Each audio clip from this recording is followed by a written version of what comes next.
Third day tutorial tayo. Yan.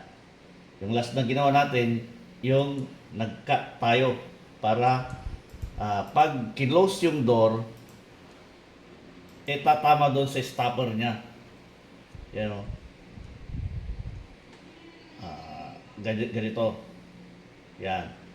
Tatama siya doon. Mag-i-stop siya dyan. I-orto ko para horizontal. Yan. Yun. Sakto doon. Ngayon, gawin din natin sa kabila. Kaya, i-move din natin ito ng 0.006. Yan. Tapos, i-close natin. Close.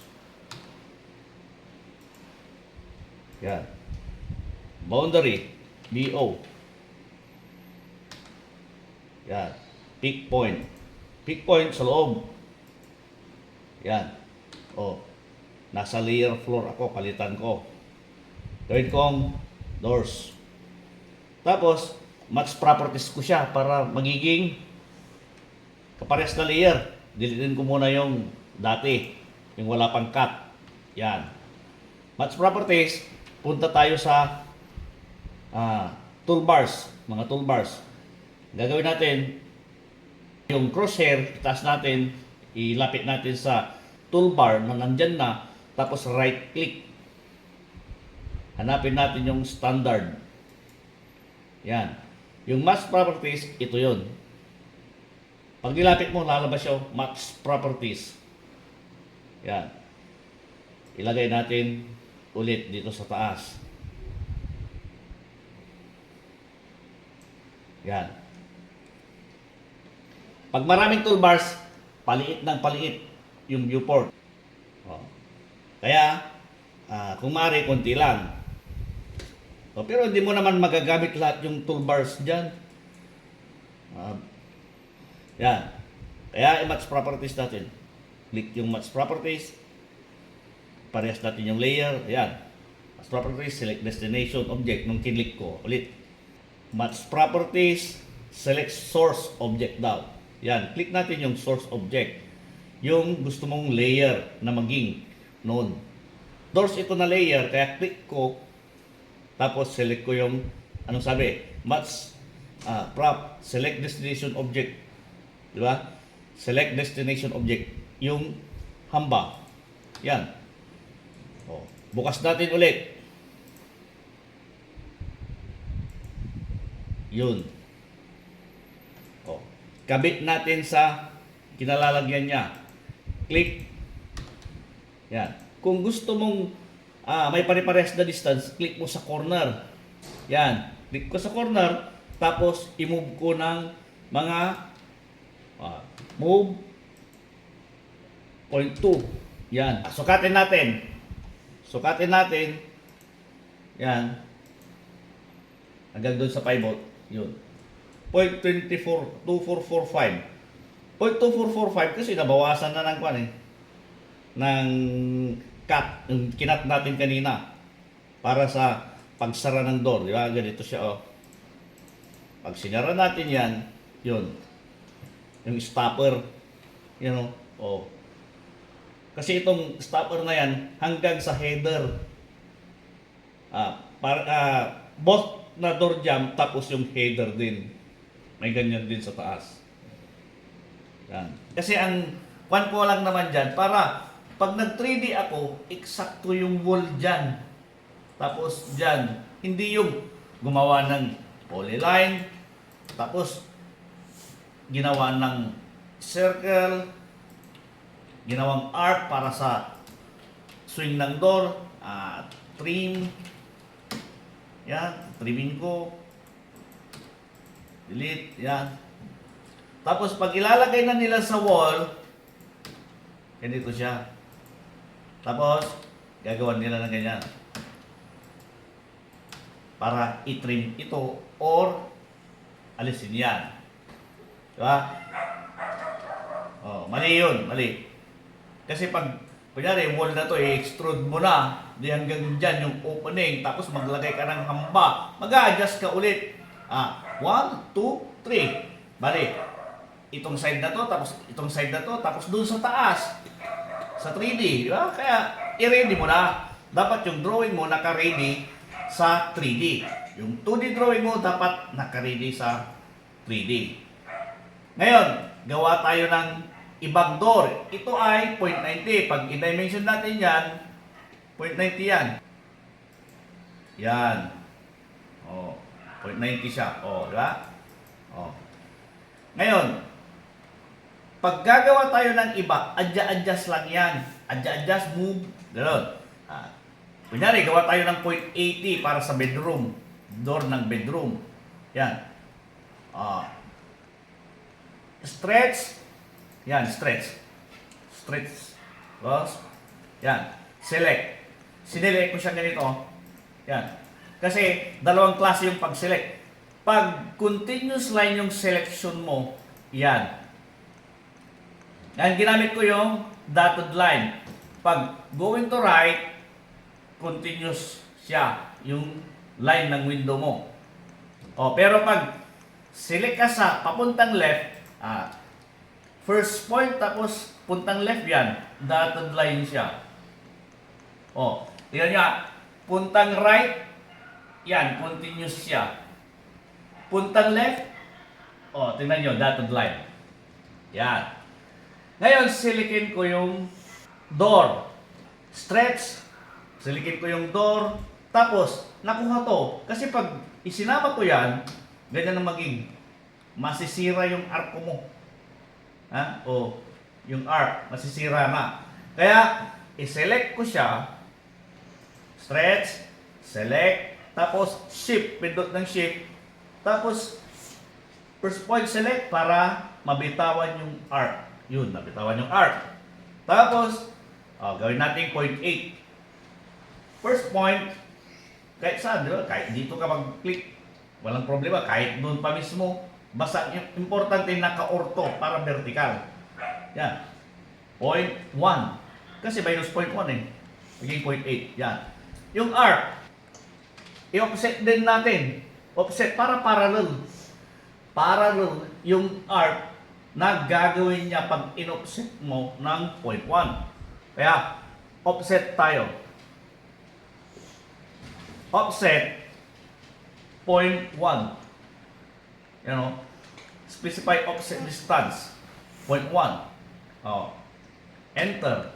Tapos, click mo, sabi, select object to offset. Yan, select ko siya. Papunta ba dun sa taas o sa loob? Natural dito. Kasi magbabawas ka. Pag doon plus, pag dito minus. Yan. Parallel yan. Iisa yung center point nila. Kasi pag hindi parallel yan, ang mangyayari, hindi parehas yung center nilang dalawa. Pag hindi parallel, yun. Tingnan nyo. Ito yung pivot, yun yung pivot nito, yung bago. Pag hindi parallel. Yan doon natin. Ando is Control Z. Yan. Pag sinelect ko silang dalawa ngayon, iisa yung pivot nila. Yung iniikutan nila. Yan yung tama. Listen natin to. Ngayon, malayo. Natural. Siyempre, nag-offset ka ng 0.1, nagbawas ka ng 0.1, magbawas ka rin ng opening. Distance nung between two door jambs. Di ba? Kaya 0.1. Yan. Nagawa na natin yung para sa door ng bedroom. Rotate natin. Yan. O kaya dito. Di ba? Kahit saan. Di ba ganyan match ba dyan? Natural doon. Pero pag ganito, match ba dyan? Hindi. Na parehas. Kaya, ganito na lang. Para isa lang yung gawin na ikakopy natin sa kabila. Kasi pag gano'n, daming rotatean. Kaya, move natin. Dito. Yan. Ngayon, i-move natin siya ng kaparehas ng main door natin. Kaya, move, select object. Yan. Yung may papasok ko dito kasi, continuous line yung may papasok ko. Pero pag ganyan, may maiiwan. Yan pinapakita na nga niya kung sino yung maiiwan, di ba? Naka-highlight to. Pero ito hindi. Pero pag pinasok ko siya yun, nag-highlight siya. Oh. Kaya ganito ko sinilect, pinapasok ko dun sa loob. Hindi kagaya nito na select. Lahat ng masasagi niya, masiselect. Oh. Ngayon, dahil siya lang, kaya ipapasok ko siya sa loob. Yan. Tapos, 0.20. Yan. Tignan natin kung parehas. DI. To measure distance, DI. Distance yan. Click. Tapos dito, 0.2440. O, di ba? Nag-mouse tayo. 0.25 sana yan. Di ba? O, ulitin ko. Yan o. 0.2440. Ganon din dito. 0.2440. Yan. Ngayon, meron na dyan. Mirror lang natin. Mirror. Mirror, yung ikakopy niya, parehas sila ng distance mula doon sa mirror line. Kaya dito ako sa sentro. Para parehas na kaagad. Yan o. Oh. Yung sentrong sinasabi ko, ito, di ba, tignan nyo, parehas sila, di ba? Parehas sila. Yung room na to, parehas lang sila, parang naka-mirror lang na ganyan, no? Yan. Kaya, kung sakaling hindi ko kukunin sa sentro na sinasabi ko, ganito ang mangyayari. Kunyari, dito ako nag-mirror. Yun, malayo na. Yung distance nun, tapos dito, hindi na parehas. Oh. Ngayon, pag kinuha ko sa sentro, yan. Oh, yun. Yung distance nito, doon sa iproproduce na, parehas lang ang distance doon sa may mirror line. Horizontal. Kasi, pa-vertical yung copy. Pa-vertical. Oh, yan. Oh, click. Sabi niya, erase source. Natural, hindi. Kaya, no. Enter. Yun. Yan, 0.8 yan. Kunyari doon, 0.8 din. Kaya kopyahin na lang natin, hindi na tayo gagawa ng bago. Yan. Kopyahin natin. Rotate. Paano natin i-rotate na masushoot doon nang walang maaksaya sa paggawa? Di ba, mas okay na ganito? Yun, no? Oh. Kaya, ganito dapat. Pero pag ganito, wala, magro-rotate ka pa. Kaya ganito dapat. Oh. Move ulit natin. Kunin natin sa corner, tapos dikit natin sa corner din ng wall. Sa plan, corner ng wall sa plan. Yan. Yan o, corner. Mostly, di ba? Magkaroon ng corner. Yan, na corner. O, tapos 0.20. Para, pag sinukat mo yan, dimension natin, yan o, 0.244 din. Yung dimension, ganyan ang nilalabas kasi hindi pa naman natin na ayos. Wala pa naman tayo sa dimensioning. O, mamaya may aayos yan. Yan. O, okay na siya. Ngayon, gagawa rin ako ng door ng CR or TNB. Copy. Gawin kong 0.65 kunwari. Ilan yan? 0.8, di ba? Kaya, kung 0.65 siya, calculate. Calculate natin sa CAD. Cal. Calculator. Yung ibig sabihin yan. Cal. Tapos, 0.8 minus 0.65 equals ilan? 0.15. Kaya stretch natin siya. Stretch, gaya ng ginawa natin sa una. Select dotted line para kuha lahat. Hindi ko na ipapaloob sa selecting window. Yan. O, sasagihin ko lang. Okay, ganito para hindi masagi. Wala, masasagi talaga. Kasi yung arc kasi hanggang dito. Din, sa corner na to, hindi dun. Kasi, ito, quadrant din yan. Pag binuo mo yung circle, quadrant yan, quadrant yan. Yan. O.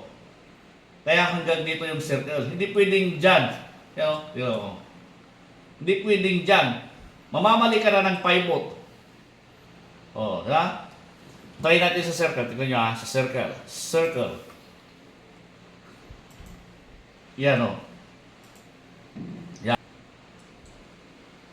Tignan nyo yung tinamaan ng quadrant ng circle. Yan. Yung quadrant na yan, mga yan, eksakto sa center ng circle. Yung diameter is the longest chord of a circle. Di ba? O, yung diameter ng circle, yung pinakamahaba, dyan tumapat yung sentro, pati yung quadrant. Kaya pag minove mo yung circle, yan, yung circle na yan, sample, yung arc na nandyan din, pag minove mo yan, mamamali na ng travel, ng swing ng door. Yan o. Yan. Nagmumove din yung quadrant. Sasabay siya dun sa pangalawang jump na ito. Ito yung unang jump, pangalawang jump. O, diba? Pag minove mo yan, mali ang pivot mo, mali na rin yung travel. Kaya, kunwari kinlose ko yan, i-close ko yung door. Yan. Diyan ko ipapivot. Tingnan nyo, mali na ang palo. Lampas na dun sa dapat kinalalagyan niya na end. Oh. Kaya i-ando ko, Control Z. Yan. Ngayon, kung i-question nyo ako dyan, sumubra, di ba? Sumubra. Yung door na yan, hindi naman, anong tawag dito, lapat na lapat doon sa jump na yan. Hindi pwedeng lapat na lapat. Mayroon siyang distansya, pati dun. Oh. Kasi lalagyan mo pa ng hinges to eh. Ngayon, ito presentation lang ng door sa floor plan para okay yung opening natin pagdating sa pag-3D ng wall. Yan. Kaya may ganyan siya, oh, parang usli. Yan yung magiging distance doon sa paglalapatan niya. Hindi sila lapat na ganyan. May distance yan. Oh, kasi kung walang distansyan, ang mangyayari dyan, hindi sasarayan. Yan nga yung kwan eh. Pag hindi kakasya yung door lift mo, kinakatam. Yan yung kinakatam nila. Kinakatam ng karpentero. Yan o. Sarado natin ha. Rotate. Select object. Tapos, specify base point. Yan. Click. O. Wala na siya sa orto ha. Inalis ko na sa orto. Yan. Ngayon, anong sabi? Specify rotation angle. Hindi. Doon tayo sa reference R. Yung reference natin, specify the reference angle. Dito, magmumula. Tapos, yung second point, specify the reference angle. Yung siya yung mag-start ng angle from 0 to, di ba? Yan o. Pag titignan mo yung travel nung door sa swing, sa arc, yan o, makikita mo, sobra. Pag isinara mo yan, yan. Ngayon, ito yung kinakatam. Ngayon balik tayo dun sa kwan para sa door ng TNB or CR. Yan. Tandaan nyo, iisa lang yung pinagmulan niya na door. Tapos, dagdag, bawas, ganun lang ang mangyayari dyan. Depende sa size. Ngayon din dito, 0.80 siya, tapos 0.65, i-adjust natin ng 0.15. Bawasan natin ng 0.15. Yan.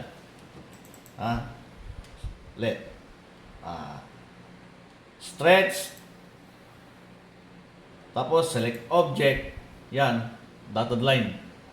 Na selecting window. Yan. Tapos, shift para bitawan ko yung arc. Alisin ko yung arc. Yan. Tapos, 0.15. Hindi siya pwedeng basta-basta na lang na bawasan mo kung hindi siya naka-orto kasi baka tabingin na. Yan o. Tingnan nyo o. Kunyari, nag-adjust mo ng 0.15, naging ganyan. Diba? Kaya orto natin para vertical na vertical. Yan. 0.15. Yan. Try natin na EDI or dimension. So, dimension na lang. Yan. 0.65 na. Offset. Offset. 0.15. Yung arc. Parallel. Sa pinagmulan. Tapos, move mo yung jump na isa. 0.15 din. 0.15. Yun. Delete natin yung arc na hindi kailangan. Diba? Ngayon, i-rotate ko. Lagay ko dito. Rotate ko siya. para ma-match na doon sa pupunta niya. Oh. Ito yung tamang rotate. Hindi yung ganito. Kasi pag ganito, nirotate mo siyang ganyan, magmi-mirror ka pa. Oh, pero pag ganito, hindi na. Kaya, ito ang piliin ko. Move, select object, corner point, or end point ng corner. Di ba? Move ko ulit. Mali ang na-snap ko. Dapat dito. Yan, perpendicular. Yan. Perpendicular 90 degrees. Ibig sabihin, talagang totally horizontal siya doon sa vertical na pupunta niya. 90 degrees. Perpendicular nga, di ba? Oh. Tapos, move ulit para sa distance niya sa wall. 0.20. Yan. Yan. Nabuo na yung lahat ng doors natin. O, anong susunod na gagawin? Off natin yung module or grid lines. Yan. O. Hindi ko na i-off dito. Kasi pag kunwari mahaba yan, ano mayayari? Magbabasa ka ng marami hanggang mahanap mo yung module o kaya i-type mo yung M. Ganun. Paano pag marami na siyang M ang start? Di ba? Kaya, anong gagawin ko? Ito yon. Yan o. Layer off. O, anong toolbar ito? Di ba? O, layer 2. Di ba? Layer 2 ito. Yan o, i-off ko. O, di ba? Nawala? O, punta ako doon sa mga toolbars. Tapos, i-right click ko doon yung arrow. O, balik natin yung layer 2. Yun. Yan. Tapos, yung bumbilya na naka-off, layer off. Yan. Select ko yung module or grid lines. Module yung pangalan ko dyan eh. Kaya, module. Click ko yung module. Yun. Nawala. Ngayon, ano bang gagawin natin ulit? Di ba? Alangan na mag-trim ako dyan isa-isa, di mas matagal. Kaya ang gagawin ko, boundary. Gamit ang wall pa rin. Kaya lang, naka-doors tayo.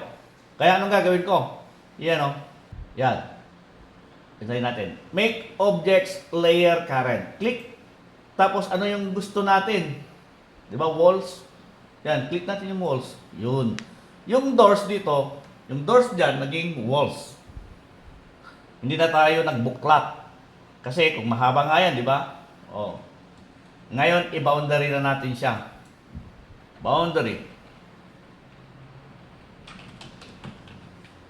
Yan. O kaya BO. Yan o. Kahit di mo i-type na buo, BO. Yan. Pick point, natural sa loob.